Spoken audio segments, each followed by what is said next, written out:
What's up guys, it's Jen and welcome to today's video. Today we are going to be doing a tag video, and this tag was created by VICKEY VLOGS about 2 months ago, and this tag video is called If I Owned My Own Makeup Brand. So I thought we'd go ahead and play around with this one today because I wouldn't mind owning my own makeup brand, even though I think I would be incredibly stressed out if I did own my own makeup brand. So let's get started with the questions, and question number 1 from Miss Vicky is, what would be the name of your makeup brand? And the name of my makeup brand would be Get It Cosmetics, because I want you to go out and get it. And I want to be a makeup brand that gets it. And that would mean inclusivity. That's not just foundations, but powders and eyeshadows, and making sure that there was something for everyone. So Get It Cosmetics would be the name of my makeup brand. And I kind of like that name because it's catchy. All right, question number 2 is, and I'm reading this off my phone, what would your pricing be like? Luxury, high-end, mid-end, drugstore? And I would want to be mid-end. I wouldn't want to be drugstore. I wouldn't want to be luxury. I just want to be right in the middle. So it's something that is affordable, but it's not so over the top that people aren't able to buy it. I'd want it to be something that was accessible to everyone. So I would go for the mid-end. Next question is, what would the theme aesthetic be? Edgy, food themed, girly, etc. It would be very, very similar to something like this. Just very sleek, very simple, very elegant, but affordable. So, you know, that would be my little theme, I think, for me, if I were to create my own little makeup brand. Next question is, what would your color scheme / packaging be like? Well, I think that my color scheme would probably be more of like the silver, black, same with the whole sleek motif. I would keep it right along the lines of, let's look at this other dirty piece of makeup that I have. Be a lot like this. Same with the Natasha Denona palette. I'd be very inspired by Hourglass, Fenty, those sort of brands. So this kind of packaging really speaks to me. So I would want to do something along the lines of this for my packaging, because I love it. I think it's beautiful.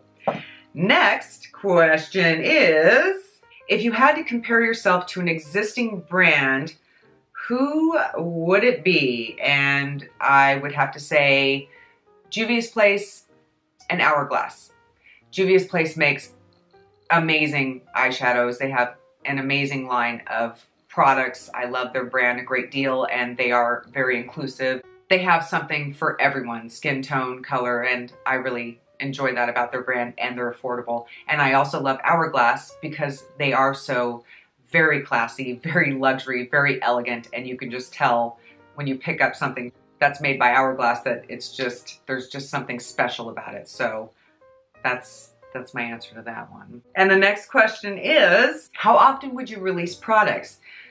Okay, I love ColourPop, but I feel like I get just overwhelmed by all of the releases that they have. And I feel like Anastasia Beverly Hills is finally slowing down on that one, but there's just, it's release after release after release. So I think for me, I would want to keep it once a month, maybe every 3 weeks or so, just to keep customers excited about what we'd be coming out with next instead of just flooding them with product after product.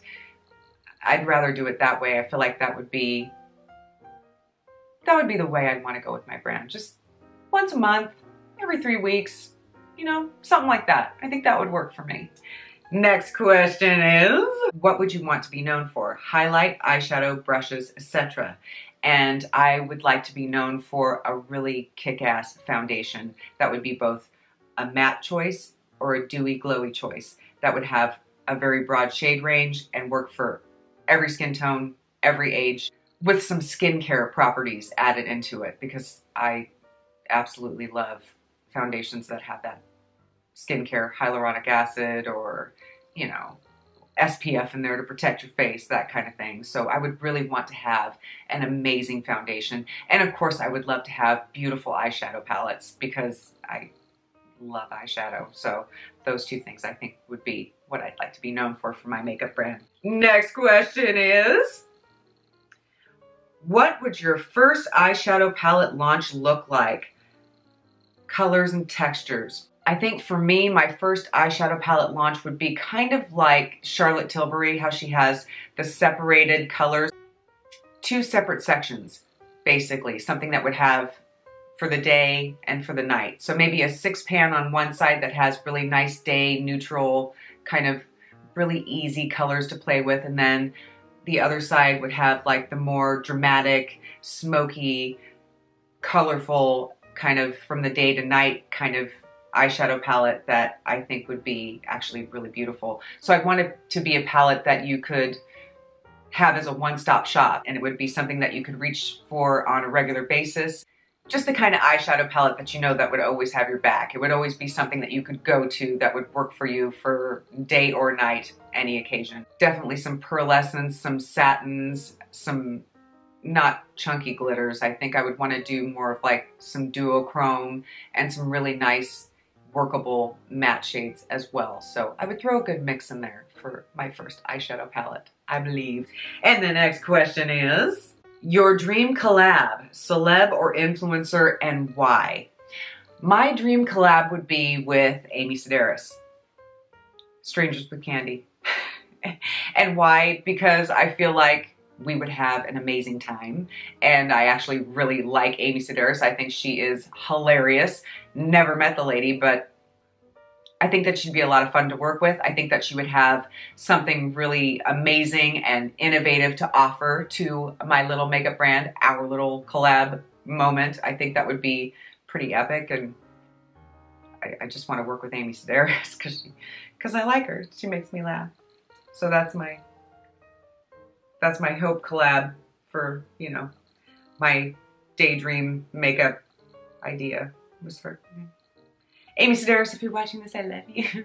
And if any of you haven't seen Strangers with Candy, I know it was many years ago, but it's worth watching. If you haven't seen it, it's hilarious. Please, please watch it. So funny. Still funny to me to this day. And I think you would get a kick out of it too. So, moving on to the next question. What do we have here? How would you handle a scandal? I would want to handle it as quickly as possible. I wouldn't want to sit on it. I wouldn't want to wait or try and sweep it under the rug. I would be completely transparent. I would make sure that my customers were taken care of via refund, sending the products back, you know, giving them something in exchange and returning their money, and just making sure that everyone was taken care of and happy at the end of the day. Just being transparent, being honest, owning up to whatever mistake may have been made, and taking care of it, and remembering at the end of the day the customer is always right, even though sometimes people can be a little difficult to deal with and they don't always seem like they're right. The customer ultimately is always right. So I would really want to make sure that I took care of anyone that was buying from my makeup brand, and made sure that if anything were to go awry, I would handle it right away. And that's what I would do if I was dealing with a scandal. Okay, next question is, how would you distribute PR? Send to bigger influencers, ones that fit the mold of the brand? If not, smaller influencers, or open to anyone? And I think for me, I would make sure I was sending to people who fit the brand that I thought would like it. Whether they were going to give a stellar review on it or not, I would want an honest review. I would want people to receive the product that would be just open and honest about how they really felt about it, so that they would be guiding people in the right direction. If it didn't work for them, that's okay. And hopefully there would be a lot of people out there that would like it more than dislike it. And I would, I believe, send to smaller influencers because I would. Pretty much sending to those who fit the mold of the brand, and also absolutely sending to smaller influencers. That's something that I would like to do. That's a way I'd like to go with it. So that's the answer to that question. And now we've come to our final question, and the final question is, would you rather be sold in Ulta or Sephora? So where would I sell my brand? And the answer to that is definitely Ulta, because Ulta has a better reward system, and I feel like my brand would just be right at home there. So that is the answer to that. So yes, let's keep this tag going because it really is a lot of fun. I will leave the questions in the description box down below. Feel free to read them, pick up the tag, try it yourself, because I would be interested to hear your answers to these questions if you owned your own makeup brand. How would you handle a scandal? So go ahead and check out Vicky's video on this one. She is absolutely adorable and I really enjoy her channel. She's just a sweetheart. So go ahead and check her out and give her a like for creating this tag. I think she did a really great job. And thank you guys so much for sticking around and watching. I hope you all liked it. If you did, feel free to give it a thumbs up. Subscribe. Would be great to have you here. I upload as often as I can and I always enjoy spending time with you. Thank you so much for watching and I hope you all are having a beautiful day. Thanks. Bye.